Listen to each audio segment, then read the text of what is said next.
Welcome back. In parts 1 and 2, we looked at the truths about climate change. In this part, we examined some of the lies that have been floating around regarding climate change.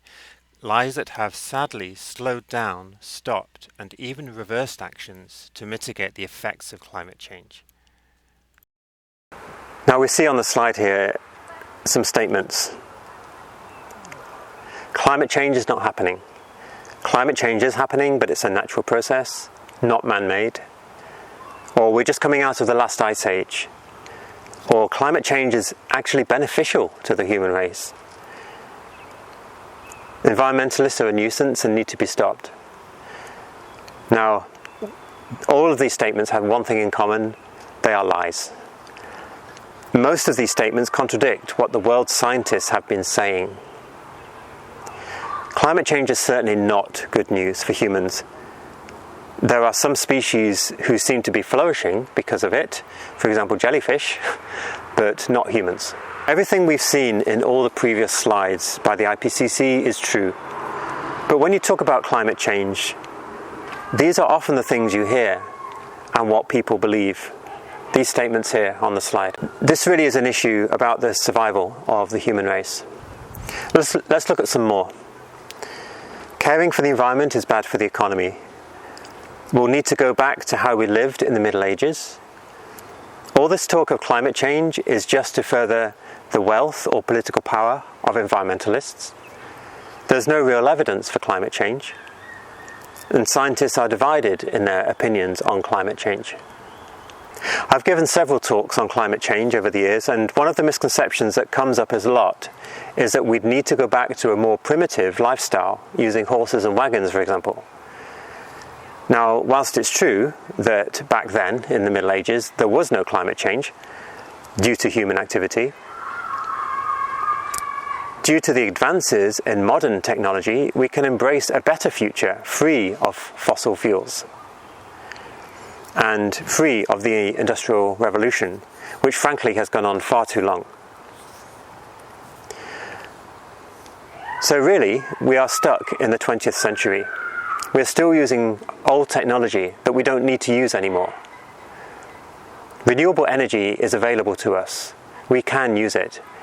It's just a matter of going out there and implementing the energy systems.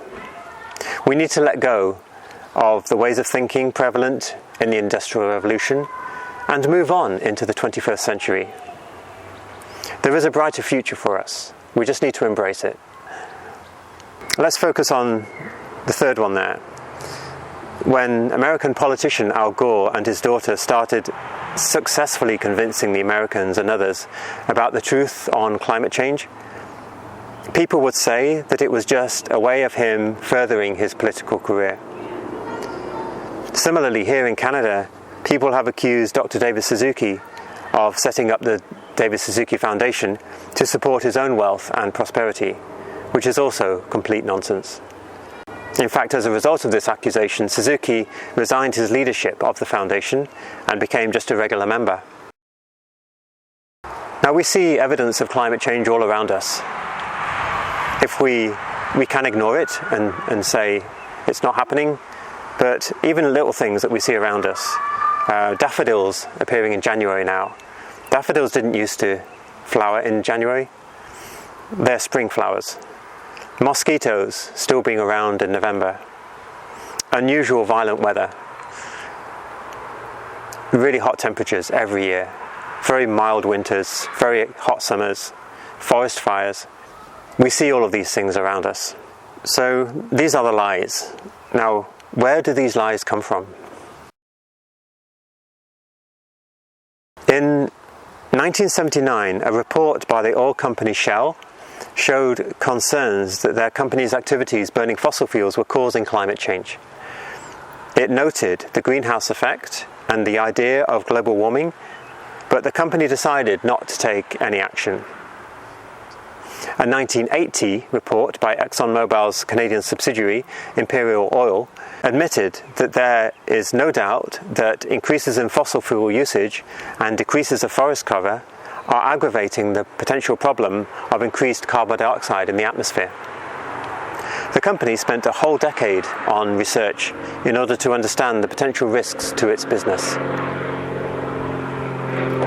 The American Petroleum Institute, the API, ran a task force from 1979 to 1983 to monitor and share information developed by Exxon and the other oil companies. Once they realized the implications this would have to their business, they then changed their tactic and decided that influencing the government and creating climate change denial propaganda messages was more conducive to their continued business.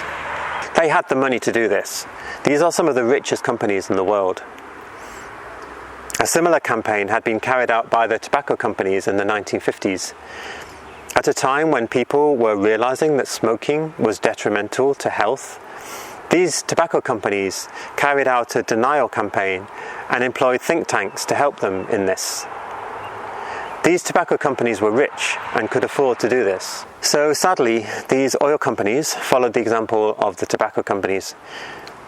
They could have diversified into renewable energy, but instead decided to mislead and confuse the public and our governments about climate change. Due to their financial resources, their influence and power, particularly in the US government, they have managed to infiltrate the media, the governments, and think tanks. For example, the Fraser Institute, who are based here in Vancouver. They pay reporters to send out their messages through newspaper articles and news reports. They finance these think tanks to produce reports on climate change denial. Now, in response to the formation of the IPCC in 1988, the Global Climate Coalition was formed, which consisted of 50 companies in the mining, oil, gas, electricity, automobile, and chemical industries, with ExxonMobil and the API paying the bills. Their mission was to convince the US government and the media that the idea of human-caused global warming was not true. Their strategy was to spread the notion that global warming was a dangerous myth, and to emphasize the lack of absolute proof. They have paid so-called scientific experts to speak out against the truth about climate change. These experts are not climatologists or meteorologists. They have propagated the notion that scientists are divided in their opinions and that no one really knows for sure whether climate change is happening, which is also nonsense. They have also been influential in politics. In 1990, Canadian Prime Minister Brian Mulroney started to formulate a green plan that included a carbon tax. But the oil companies heard of it and were able to dissuade Mulroney and his government not to go ahead with it. Similarly, in 2001, Prime Minister Chrétien was keen to meet the Kyoto targets by reducing emissions by 3% below 1990 levels by 2010, but was also influenced by the oil companies not to go ahead. They have also been paying reporters to give biased news articles on climate change. This is why we hear on the television and radio and read in the papers strange articles about how scientists are still debating climate change or that it's not really happening and other nonsense. So as we've seen, these companies have been very successful in convincing many people throughout the world of the lies we saw in the earlier slides. But we also have ourselves to blame. We've chosen to believe the lies instead of listening to the truth, which has also been out there. And we've done this because, often for selfish reasons, and also because it's more convenient. We love our cars and our tumble dryers, their luxury and their convenience. We justify our lifestyle and culture by claiming that these lies are truth, or we claim that we just don't know about climate change. Now you may be thinking, this all sounds like propaganda, and that I'm just making this up. Now when we talk about propaganda, we think about, for example, Germany in the 1930s and the rise of Nazism, or of Karl Marx and the Russian Revolution. But there is no reason why human beings should not still be capable of propaganda even today in our modern world. If you have the financial resources and are capable of influence, political influence. Now these oil companies are the richest and most influential organizations in the world today. This propaganda campaign is becoming very well known. There is a wealth of literature on it. You can read Donald Gutstein, George Monbiot, David Suzuki. You can even read news articles these days about how many American cities are taking the oil companies to court over the propaganda that they have been spreading. So people are waking up to the propaganda that's been around, and people are taking action. Now, I'd like to come back to this statement that caring for the environment is bad for the economy. This is one of the lies that we saw earlier. People have had this idea that caring for the environment, that the economy, whether that be your country's economy, your province's economy, that it will decline. But let's see what the implication really is. So really what it's saying is that our economy is based only on producing oil. This is not actually true. Oil is not the only way of making money or of having a healthy economy. We don't have to be stuck with the oil companies. We don't have to rely on the oil companies to keep the economy healthy. That is just nonsense. There are lots of ways of making money, obviously. Lots of types of business in industry, tourism, commerce, etc. We don't need to continually support our oil industries or sacrificing our very lives in the process. Our province, our country, our region, our world is quite capable of remaining strong and healthy without the oil sector. But what do we mean by economy? Economy, at its most basic fundamental level, is about providing food, water, shelter, and safety to the citizens of the country. In fact, if we review what effects climate change is happening on our economy, such as lower crop yields, water shortages, so then looking to the future, it's likely to bring about civil unrest and wars. So then climate change is bad for the economy.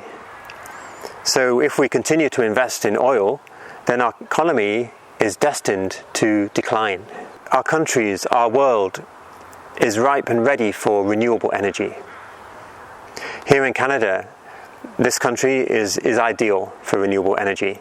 We have access to windy oceans for wind farms. We have access to these same oceans for wave energy as well. We have mountains that are ideal for hydroelectric power. We have enough sunshine to support solar power. So what are we waiting for? Same with many other countries.